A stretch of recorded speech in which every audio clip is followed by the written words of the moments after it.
Good evening. It's June 6th, 2025. It's Friday, and it's my honor and my sheer pleasure. It's Friday today?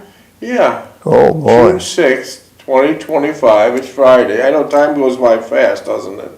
Mr. Jeckovich said to me a month ago or so that you blinked your eyes at 20, you're 80. Yeah. And you blinked your eyes at 20, now you're 100. Yeah. Where did those 80 years go? Yeah, where'd they go? Where'd they go? Yeah. That's why a lot of younger people are very naive.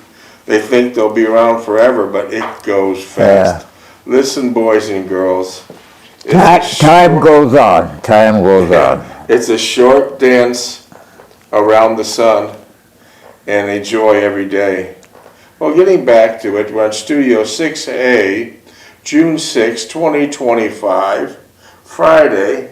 It's my pleasure and honor to be speaking with a true World War II frontline combat infantry hero, Mr. John Jeckovich. Today is the 81st anniversary A D-Day. Of D-Day. Could you imagine if you were on the first wave? Oh, boy. What courage those young boys had. Yeah. They were told to go and they went. Yeah, they're very patriotic and very tough guys, young guys, and where he was at. they feared nothing. Front wave, you get off those ships and you're 4 feet from They the were sheet. scared hell. They were scared to hell. You get off those ships in the water, waist deep, and you're face to face with German machine guns everywhere. Yeah. First wave. They had the underground, the water booby traps too. Yeah, they're still finding those bombs. Yeah. Yeah. But listen, I think the casualties on the first and second and third waves are 100%. Oh, well. Yeah, 100%. Those young boys had guts and courage that you wouldn't believe. Getting off that boat and dropping themselves in a waist deep water. They're eyeball to eyeball German machine guns. They were told to do it. I know, they're patriotic, and listen, we probably won the war if it wasn't people like that. No, they did what they were supposed to do. Were those mostly Marines? Huh? Were those mostly Marines, or No, Marines weren't over. The Marines were over in the so Pacific. those are mostly Army soldiers. Army. Okay, where were you on D-Day? Where was I on D-Day? Skating down the creek. So you weren't old enough yet? No. Or was he in training, I think? No, you weren't. Were you in training? Or? I think you were in training. No, I wasn't in training. That No. was Pearl Harbor. I think you mean. Yeah. They were going to draft me. I was You gonna, waited to get drafted, but listen. Yeah. First wave, second wave, third wave, complete casualties. Eye to eye with machine guns. If it wasn't for fierce fighters like that, we would never would have won. Yeah, but they were told to go. They went. Yeah. They were scared to hell. Yeah, of course they were. Yeah. Yeah. 19 years old. They were 33s. Yeah. Combat veteran. 33 is a code name for teenagers. Wow, what a brave group of soldiers. 81 years ago, jumping off that boat. Well, what happened to Clint? How come Clint was in it? What happened to these people that never went in? Huh? They were there. He had a crush on his heel or something. Well, They're not worried about it. you're looking well today, though. Yeah. You beat the system. You've been retired for 45 long, wonderful years. And you got 600 stories in your podcast, stories about helping younger people have a better life, an easier life. 600 stories you put out. Yeah. That's quite an accomplishment besides the book. How many pages was the book? 849. 849, wow. I heard you had a very special visitor today. Amber. Wasn't she nice to see how she had her nails done? Now she slept half the time. She slept half the time. Yeah, she's got a bad nose. Wow. Did you guys have dinner? No, she left after she woke up, she left. Did you have a nice dinner? Yeah, I had a nice dinner at the dining room, yeah. Wow. So all in all, you had a great day. Yeah. Okay. That's what. She slept at 2 hours and left. Wow. At least she's here. That's more I can say about Now this. she's back at that Holy Roller stuff she said. Well, she's a devout Christian. She Yeah. travels the world, actually travels the entire world, Bible in one hand, surfboard in the other. She surfs all around the world. She's very devoted. She's very devoted to surfing. She's very devoted to the Bible. Even though she lives on the ocean, she can roll out and be in the sand. I guess when you're an avid surfer, you're always looking for some bigger, more intense wave, and that's probably what it's all about. So, Mr. Jeckovich was from, hey, she shows. She comes a lot to visit you. Oh. Amber, Oh, yeah. yeah. Where the fuck is everybody else? Huh? Where the fuck is everybody else? Forget about Waldo. Where's the rest of the relatives? They're Yeah. pieces of shit. Let's face Yeah, it. yeah. You got a son and an asswiped daughter-in-law 3 miles from your house, and we don't know where they are. Yeah. We don't know if they're alive. We don't know if they're dead. I have We don't know no if they're- interest. I have no interest there. we don't know if they're drug addicts or alcoholics. We don't know what happened to them. Yeah. No contact at all. It gets down to the simple thing, boys and girls. Listen, when you're having a normal life with your family and everything's, easy, there's no hardships, you're going to picnics and you're singing Kumbaya and holding each other's hand and telling each other how great they are and what a beautiful house each one has. That's a simple life. There's no pressure. But then when you have to be interested in being involved with a family member that needs something or might be elderly, you abandon them like a rat would abandon a sinking ship, right? And that's what they did with me. They said that we don't want to get too fed of it. We asked us for stuff. Yeah, they disappeared. And what Delphine say about your other son? Huh? What Delphine say about your other son? Delphine said something about where's your other son? Oh, I mean, You said Delphine asked you something about your other son. J.K. Yeah, what'd she Yeah, say? well, I haven't seen him in 10 years. Where'd he go? He's here. Disappeared. He didn't want to get involved with me. Yeah, it's an easy way out. God damn, it's That was before I had the wheelchair, too. Yeah, this is the fifth commandment, honor your mother and father. These are mortal sins with this so-called family is doing, but they're eking away a living and they're telling each other what great family people they are and what great parents they are and what great parents they are, but it's all bullshit. They're living a big lie. Yeah. They're living a fucking big lie. Yeah, they don't want to bother with me because they figure I'm asking for help. Yeah, and which you don't. I mean, at least they could show their ugly fucking faces up and make an appearance. But this, you have to remember this, and it just doesn't happen here. It happens in 90% of the families. You'll realize this, the most poisonous people on earth come disguised as family. I'll say it again. The most poisonous people on earth come disguised as family. Like that crazy ass daughter-in-law you have living down the road here. She's nothing but a sociopath with no empathy. That crazy bitch would unplug, if you were on life support, she would fucking unplug your life support so she could plug in her cell phone to charge it. Yeah. That's how fucking miserable people they are. But so what? They broke the fifth commandment. They're mortal. It's a mortal sin, and they're telling each other how wonderful they are. Yeah. They're living a big lie. Their life is one big fucking lie.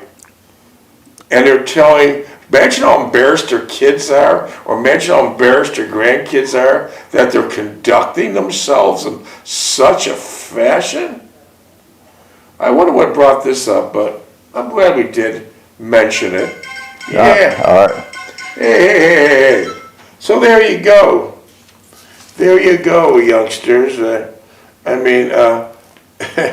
If you're counting on your kids to take care of you in your advanced years, good luck.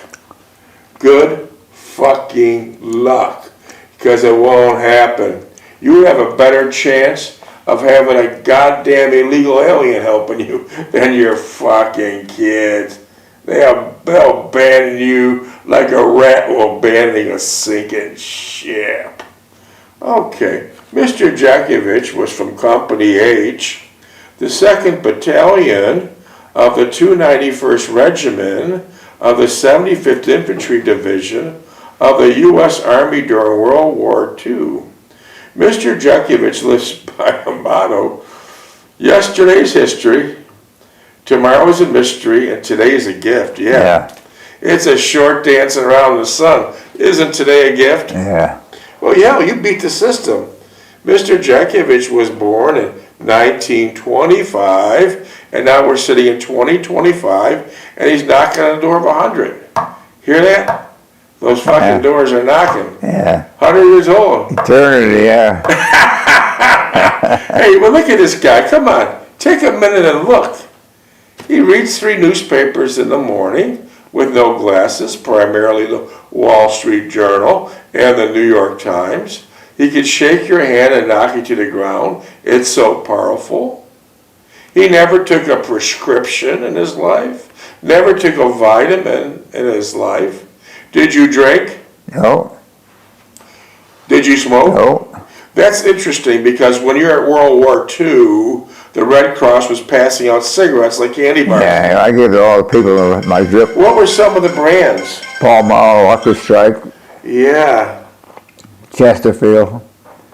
Yeah. And then they named camps after them, too. Yeah, okay. So tell us about that. When the war was over, you had to go to a camp. And at these camps, you had to get a point system to be sent home, because the war was we went over. home by points. And what was on the name of these tents? Lucky Strike, Pall Mall. Yeah.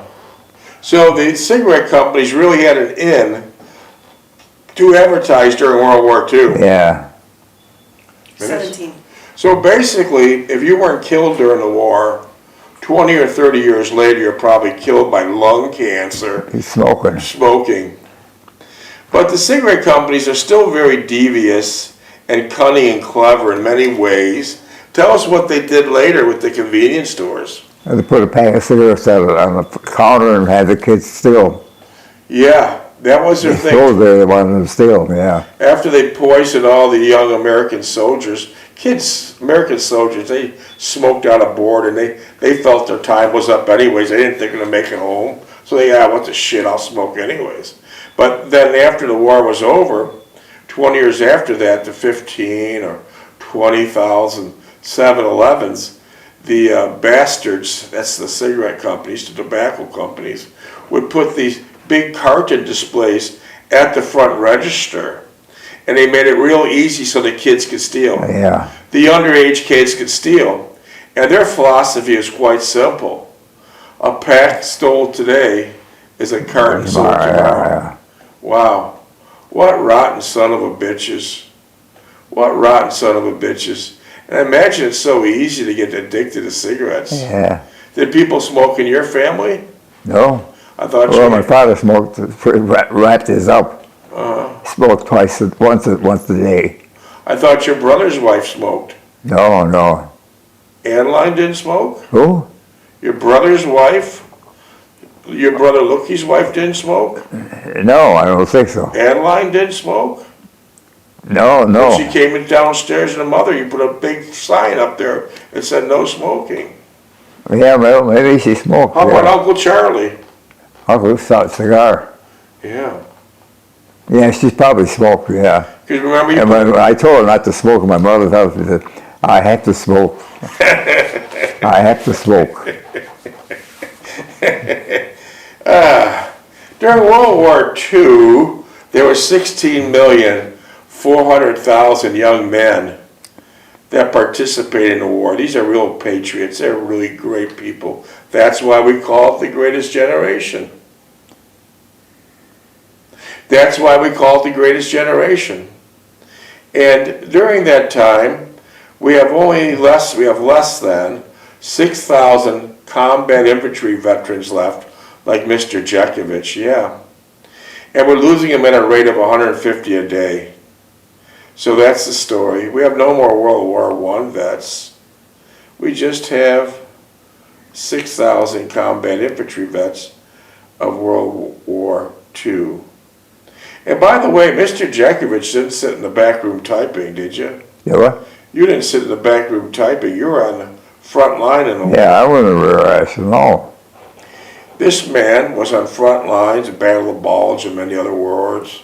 He busted the gates open to the prisoner war camps. He busted the gates open, Holocaust camps. And American soldiers in there too. yeah, but big strapping guys at 200, barely surviving, can't move at 60, 70, 80. Told them, don't feed them.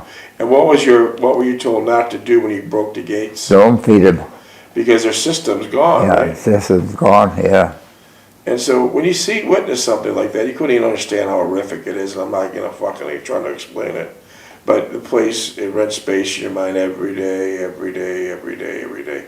Horrible things took place. It's just amazing that any of them survived. For the fun of it, in the middle of winter, the Nazi guards, these American soldiers have really nothing on but thin rags.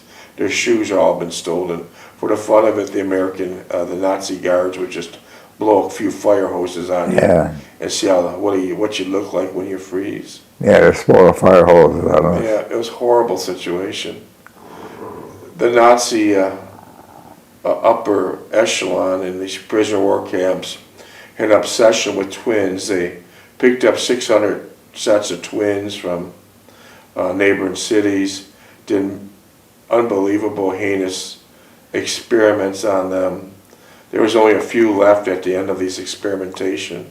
One of the sick things they would do with these twins, they would sew them together and see how they survived. Yeah, but their own people didn't know anything about it. They didn't want to know nothing about Yeah, it. their own German. Right, we don't know nothing about nothing this. about it. We don't know nothing about this. So, at the end of the war, the coward Adolf Hitler blew his brains out. He didn't want to go down like Mussolini. Mussolini was captured alive, Yeah, bare-ass naked. They hung him from a tree by his feet and beat the shit out of him in a gas station. oh, Hitler didn't, hey Homer, Hitler didn't want to go down that way. He was a fucking coward and he blew his brains out. And that's exactly what he did. He didn't want to be a Mussolini. really, yeah. He didn't want to be a Mussolini. An interesting fact, I was looking at some of your papers when you were get drafted. Tell us why did you wait to get drafted? Why? Yeah. Why'd you wait to get drafted? Well, I had to take care of my mother. Yeah.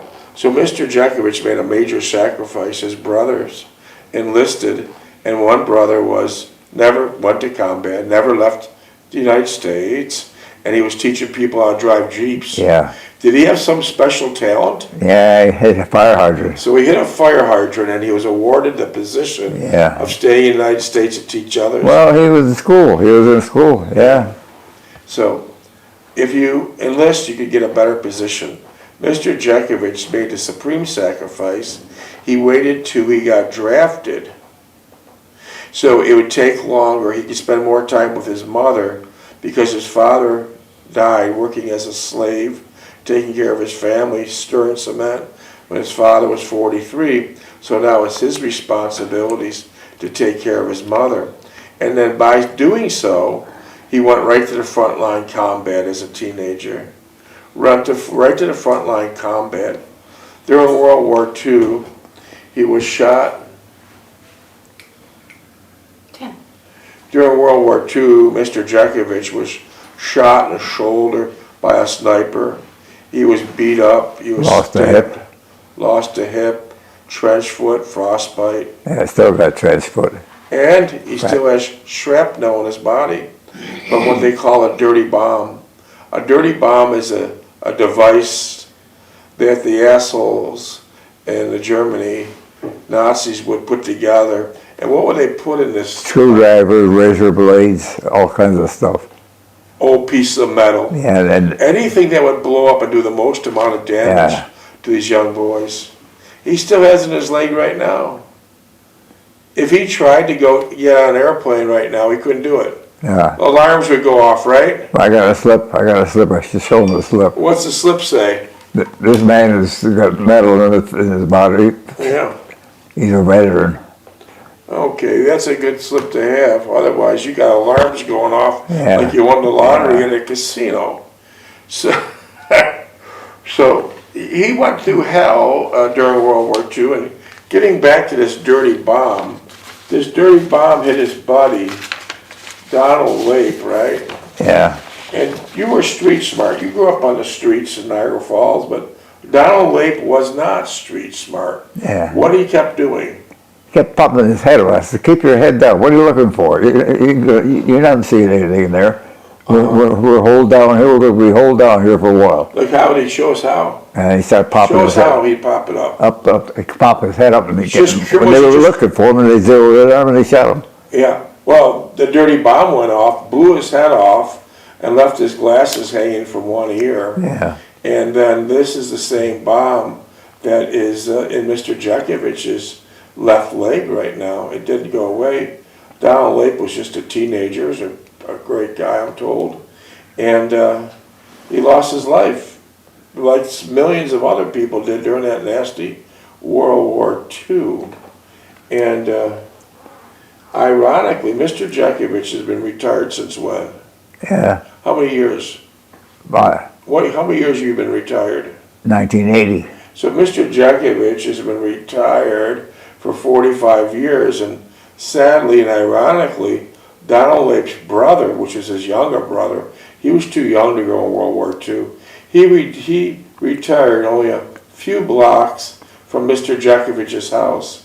We didn't find that out. He was there for 25 years. We didn't find that out until we were given an obituary. And that was a sad fact because Mr. Jeckovich and Donald Lake's brother could have had great stories to reminisce about and be the memory of his brother, Donald Lake. So, but during World War II, it was a bloody battle. It was a horrible battle. And Mr. Jeckovich had many injuries. And for his injuries, he received the Bronze Star Medal, Purple Heart, Army Good Conduct Medal, American Campaign Medal, a European, African, Middle Eastern Campaign Medal with 3 Bronze Service Stars, World War II Victory Medal, Army of Occupation Medal with Germany Clasp, Combat Infantry Badge, Sharpshooter Badge with carbine, pistol, and machine gun bars, Marksman Badge with rifle bar, and Honorable Service Lapel Button from World War II. With all these medals, you were in a really great position to make the military your life, your career. Yeah, This is a good start. I don't know how I got after it either. Why didn't you make the military your career? Well, it didn't appeal to me.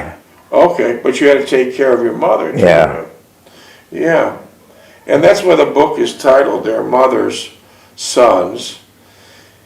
And it just tells you about younger people trying to giving them a roadmap of an easier and better life. Mr. Jeckovich's mind is like a library. If you have any questions for him, text him at 407-366-0000. Text Mr. Jeckovich at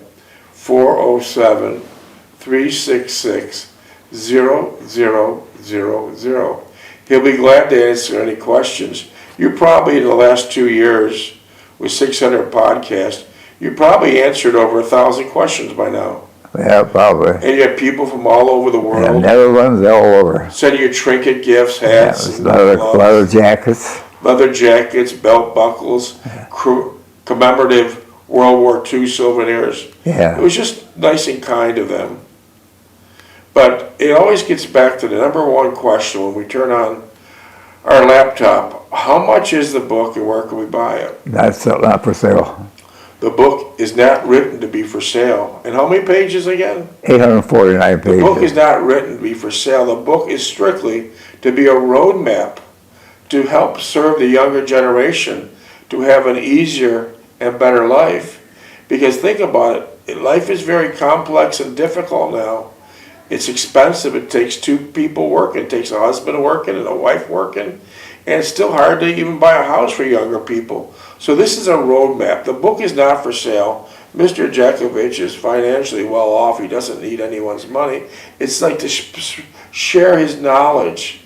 And so text him with any questions at 407-366-0000. There is one original copy of his book in the World War II Museum, and that's in New Orleans, Louisiana. We're about 3 months in. We're having a full-blown statue of Mr. Jeckovich AI being done, and he'll look exactly like this, same movement, same mannerism, same voice, and he'll be able to ask questions in the museum once perfected, the AI for 10, 20, 30 years ahead. So it's really a beautiful thing, and so here's the real guy, here's the real deal. Text him at 407-366-0000. Mr. Jeckovich, I noticed on your papers, when you got drafted, you weighed 187 pounds. How much do you weigh now? 151. You got a lot of catching up to do. I'll never do it. You got a lot of catching up to do. Yeah. Well, on a happy note, if you try on your two uniforms now, they'll fit loosely. Yeah. Like when most people get older, they get bigger and they can't fit. Yeah. So that's a plus. And it says here that you were born and you lived at 3063 Orleans Avenue, Niagara Falls, New York. Is that true? Right. What was Niagara Falls like? Beautiful, beautiful city. Then it's a dump now. It's gone to hell. It went to hell. Yeah. Beautiful city. I know a mile from Niagara Falls, there's Niagara Falls, Ontario, Canada. And that's that's like Disney. Yeah. Niagara That's Falls, like Ontario, Disney. yeah. Canada, yeah. And it still is like Disney today. Yeah. 2.5. Huh? 2.5. So that is absolutely beautiful. The Moffics took care of Niagara Falls. Yeah, yeah. That's crooked where they're politicians. from New York City. Yeah, and crooked politicians too. Yeah. I notice also some of your paperwork here that you're giving out a mustering out pay, which is supposed to be enough money to set you up in civilian life. You are giving a grand total of mustering out pay of $300. Is that correct? Yeah, once a month. Yeah, and then they gave you $100 a month for 3 months. And also, they were extremely generous that they gave you $21.95 to travel back to your city. Yeah, and bus fare. Yeah, and signed by your Colonel J.H. Harris on the date of April 30th, 46, that the government issued you $210.92. Yeah. Of all those years you're in the war, didn't you give most of your money to your mother? Oh, yeah. Did she appreciate it? Well, I guess you did, yeah. Yeah. Yeah. So that was a nice thought. Did most of the GIs give their money? I don't know. Are you still in contact with any of your GIs? No. I mean, we don't have many left. Most of them are in the late 90s, early 100s. Wow. Do you have your all your medals? I had them, but I don't know where they are now. Seconds. 49. How about your uniforms? They're the same thing. How about your 150 V-mails? Same thing. My sister tore those up. Why'd she do that? I don't know. That's where she is. Okay. Hey, listen. You beat the system. You've been retired for 45 years. You're in better health than most 30 or 40, 50-year-olds. Yeah. So it's a beautiful day. It's a beautiful day. It really is.